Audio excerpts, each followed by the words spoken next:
ไป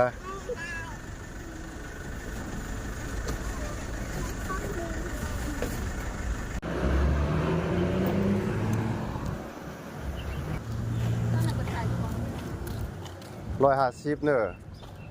นึงก็นึงก็มันเขาไปเรียกกินของกินนี่ได้ไงว่าเดี๋ยวอะไรมันนานน่ะอะไรมา500ก็เยอะพ่อกะมันดังบวชอยู่มันนะก็ทำด้วยก่อนเลย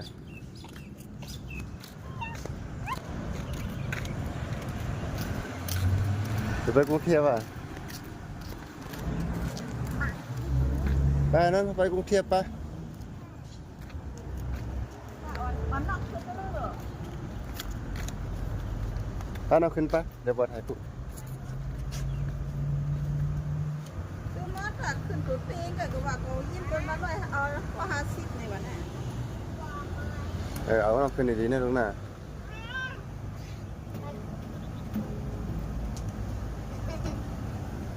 โอ้150เขาถ่ายคู่ก็มั่งก็ถ่ายคู่ภาพกันทั้งวันถ่ายภาพวิดีโอนี่แหละถ่ายคู่ภาพมันมีตีถ่ายอย่างนั้นน่ะแคบเลยน่ะหมอได้ปุ๋ยดิเปิดก็เร็วสวัสดีครับ ซื้อเค้กซื้อขนมเพิ่มได้นะคะมีซาลาเปาเลยนะคะครับมีเสียงดังออกมาได้นะคะรอมันมีเสียงนะคะออกมารับของจะมารับเครื่องดื่มตรงกลางนะคะครับผมจากที่ทางด้านในรอก่อนนะคะอย่าตื่นแรงลูกเสียงดัง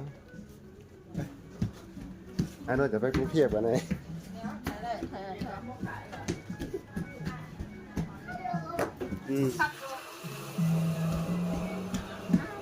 นี่บัตรเสียงพี่พิมพ์จะนั่งตู้ไหนเขาไปตั้งหลังบนชุดไว้ป่ะเขาไม่เหล็กไหม